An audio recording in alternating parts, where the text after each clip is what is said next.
يروح شعائر الحسين يضربها، يضرب الشعائر، ولأنه يخاف أن يضرب الشعائر. الزوار جايين 20 مليون، طيب 20 مليون ما تحترم مشاعرهم أنت؟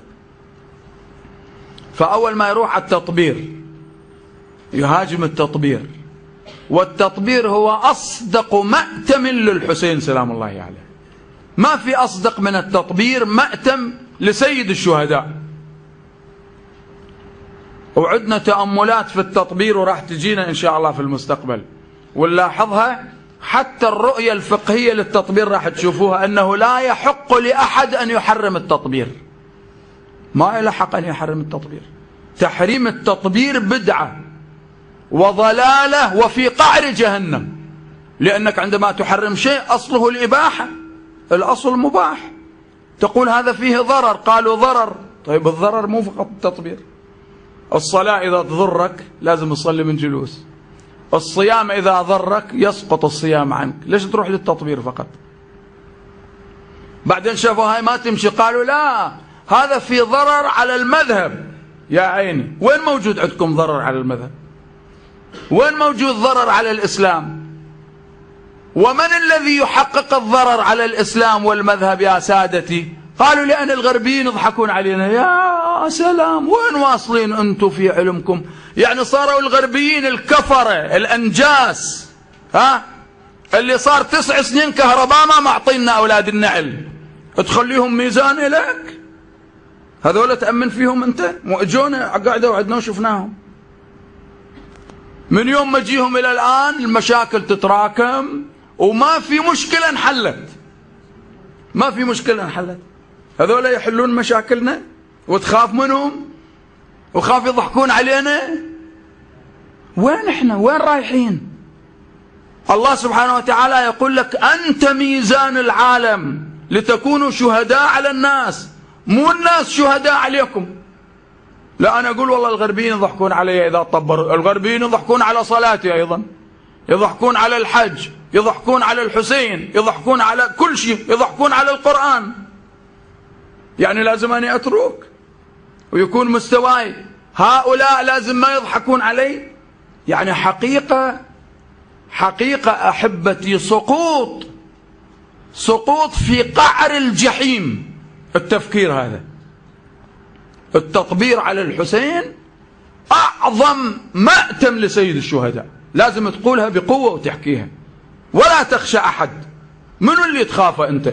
هذا إمامي وقف يوم عاشوراء ودماؤه تجري، وقف غارقا بالدماء، تعطيه أنت هذه الصورة ولا ما تعطيه هذه الصورة؟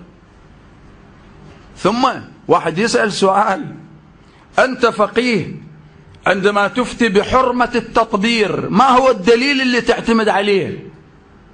الدليل شنو هو؟ لأن الحرام لما تقول حرام لازم تعطي دليل، لأن الأصل في الأشياء الإباحة. أنت تسألني ما الدليل على حلية التطبير؟ الإباحة. الأصل في كل شيء أنه مباح حتى يأتي فيه نص. الآن عندهم السيدة زينب نطحت جبينها بمقدم المحمل، يستهزئون عليها. خطيب في صحن الحسين يستهزئ فيها. شنو هاي انت الخرابيط هالهوسة مشلبين بها؟ يحكي هالشكل بهاللهجة حتى العالم يفهمها. يعني السيدة زينب نطحت راسها بمقدم المحمل، وذاك بالكويت يستهزئ فيها، وبعدين السيدة ضربته في اليوم الثاني.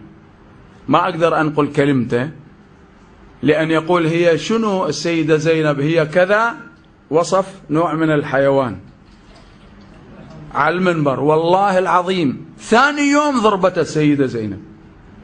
وعجيب أنه أهل المجلس اللي يحترموه ويحبوه صار سنوات يقرأ، هم نفسهم قاموا بنص المجلس وتعاركوا معه ونزلوا. يعني إلى أي إسفاف، إلى أي مستوى يسف هؤلاء أحبتي؟ لاحظوا، احنا أيضا لازم نسكت، ما نحكي عن هؤلاء. ليش حبيبي نسكت؟ ومتى نتكلم؟ بالقبر نتكلم؟ لما نروح بالقبر نحكي عليهم؟ فأين الأمر بالمعروف والنهي عن المنكر؟ موجود عندنا ولا ما موجود؟ كنتم خير أمة أخرجت للناس تأمرون بالمعروف وتنهون عن المنكر، والإيمان بعدين جابه، قال وتؤمنون بالله. ليش؟ لأن الإيمان سياج لهذا الجانب. لماذا السكوت؟ أين خطباء مصر؟ أين حملة الأقلام؟ أين الأحرار؟ أين المضحين بأنفسهم من أجل أبي عبد الله الحسين؟ ليش واحد دائما ساكت، ما يقدر يحكي، ما يقدر يقول هذا غلط؟ احنا ما عندنا واحد تسكت عنه إلا الإمام المعصوم، بقية الناس كلهم عرضة للنقاش والحوار وأنك تخطئهم. مو حرام أنك تخطأ أبو عمامة، لأن هذا ليس معصوم حتى أنت ما تخطأه.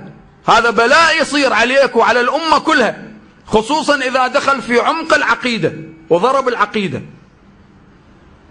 فإذا كان التطبير حرام، لماذا صارت مسألة الدم للحسين مسألة ظاهرة والتركيز عليها؟ مو عيسى بن مريم وهو يفهم مطلبي، هو بيجروح المسيح وانا بيجروح الذبيح. مذهبي ولا تعتقد بالدم اشوه مذهبي. بس انا من القضيه ترتبط يم عقيدتي اللي هي الامام ونائب الامام اللي انا اعتقده هو الشيخ يعقوب بدون منازل. هذا وجهه نظري، تحترم وجهه نظري انت وغيرك وتي تدخل بنقاش، ادخل وياك بنقاش الى ما لا نهايه. اللي تتجاوز علي وتطعن بمقدسات لا، ذاك الوقت يا روح ما بعد يسوي. يعني نقاط التهديد. هسه راح اسوي تهديد. اي نعم نوع من التهديد هذا. شنو انا؟ يا روح ما بعد يروح يعني ما يعني انت هم تطعن بشعار الحسين، هم اعتبره انا طعن بمقدسات. لا هذا مصادره على المطلوب. مراجعنا العظام اعتبره طعن بمقدسات. هاي مصادره على المطلوب، انا ما طعنت بالشعار. انا اعتبر الزهراء اعتبرها طعن بمقدساتي. تطعن باي شعيره من شعائر البيت عليه السلام طعن بمقدسات ومستعد اضحي روحي. هاي مو شعار، هاي شعار. انا بيني وبين انا اعتقد شعار، انا اعتقد شعار. الاعتقاد منين يجي؟ انت تعتقد الشيخ مقدس، انا ما اعتقد هذا. الاعتقاد منين يجي؟ يجي من الدليل، مو من جيب الصفحه تجيبوه. خلاص التطبير دخلوه الانجليز سنه 1919. يعني مراجعنا يتبعون الانجليز. سيد صادق الشيرازي لما قال مستحب التطبير اتبع الانجليز. محمد اسحاق الفياض لما قال مستحب اعتبر. ما يخصوني، ما يخصوه. لا في السابق